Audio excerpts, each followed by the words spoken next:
அனைவருக்கும் வணக்கம். இன்னைக்கு நடந்த அமைச்சரவை கூட்டத்தில் நிதிநிலை அறிக்கை குறித்து பல்வேறு விளக்கங்களை அந்த துறையினுடைய அதிகாரிகள் தெளிவாக எடுத்து சொல்லியிருக்கிறாங்க. அது மட்டும் இல்லாமல் ஒரு முக்கியமான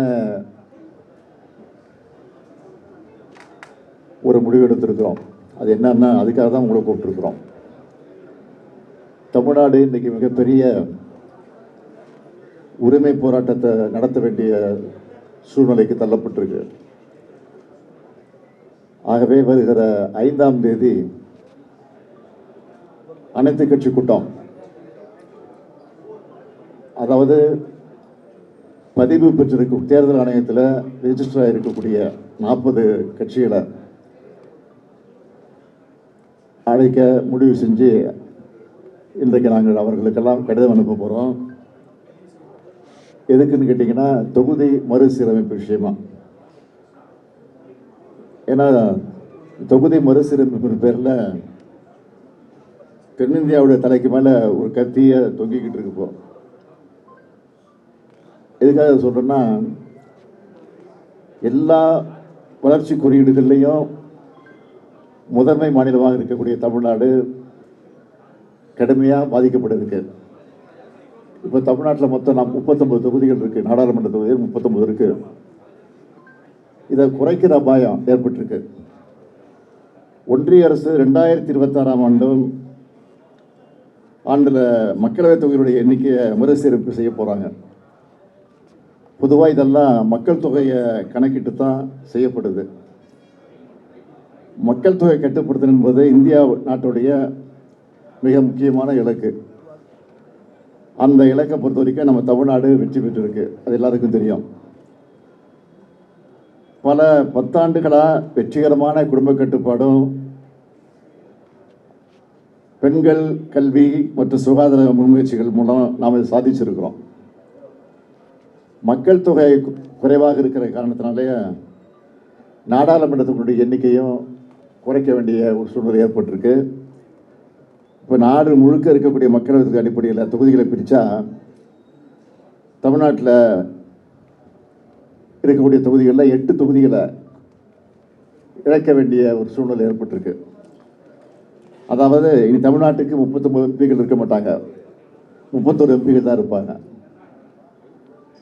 இன்னொரு முறையில் கணக்கிட்டு பார்த்தீங்கன்னா, நாட்டில் ஒட்டுமொத்த எம்பிக்கள் எண்ணிக்கை உயர்த்தி அதுக்கேற்ப பிரித்தாலும் நமக்கு இழப்பு தான் ஏற்படும். நமக்கான பிரதிநிதித்துவம் குறைஞ்சி போயிடும். அதிக மக்கள் தொகை கொண்ட மாநிலங்களுக்கு அதிக பிரதிநிதித்துவம் கிடைக்கும். இதனால் தமிழ்நாட்டுடைய குரல் நசுக்கப்படுது. இது வெறும் உறுப்பினுடைய எண்ணிக்கையை பற்றி கவலை மட்டும் இல்லை, நம் மாநிலத்துடைய உரிமையை சார்ந்தது என்பதை நாம் மறந்துடக்கூடாது.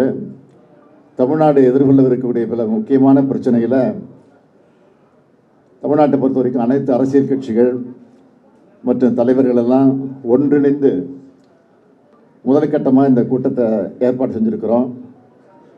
அனைத்து கட்சிகள் எல்லாம் கடந்து, அரசியலெல்லாம் கடந்து இந்த விவகாரத்தில் ஒன்று சேர்ந்து குரல் கொடுக்க வேண்டும் என்று உங்கள் மூலமாக நான் இப்போவே கேட்டுக்கிறேன்.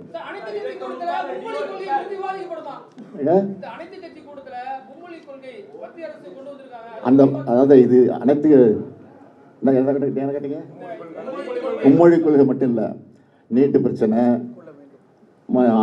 மாநில அரசு தர வேண்டிய நிதி பிரச்சனை, எல்லா பிரச்சனைகளுக்கும் நீங்கள் கேட்குற மும்மொழி கொள்கை, இந்த பிரச்சனைகளுக்கெல்லாம் தீர்வு காணணும்னா நம்ம எம்பிக்கள் அதிகமாக இருந்தால் தான் குரல் கொடுக்க முடியும். ஆக அதுதான் முக்கியத்துவம். ஆக அதை தான் அடிப்படையை வச்சு தான் கொடுத்துருக்கோம்.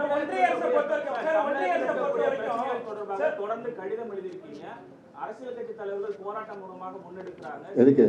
பல்வேறு பிரச்சனை, மொழி கொள்கையாக இருந்தாலும் சரி, அதுக்கு தொடர்ந்து கொடுத்துக்கிட்டு இருக்கிறோம்.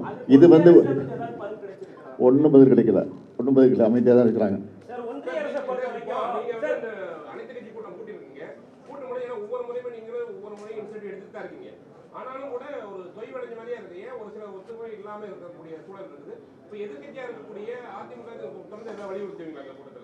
கூட அதிமுக வர போகிறாங்க. இதில் நிச்சயம் குரல் கொடுப்பாங்கன்னு நம்பிக்கை எங்களுக்கு இருக்குது. தேசிய கல்விக் கொள்கையை வந்து ஏற்றுக்கணும், மும்மொழி கொள்கையை ஏற்றுக்கணும் அப்படின்னு சொல்லி ஒன்றிய அரசு தொடர்ச்சியா வந்துட்டு சொல்லிட்டு இருக்காங்க. மேல வந்து வலியுறுத்தி தமிழ்நாட்டை பொறுத்த வரைக்கும் யாரும் சொல்ல இன்னும் ஒரு மொழி போருக்கு மத்திய அரசு வித்துடுன்னு சொல்லி நீங்க நினைக்கிறீங்களா? 1960 நிச்சயமாக வித்துடுது. அதுக்கு நாங்கள் தயாராக இருக்கிறோம். இந்த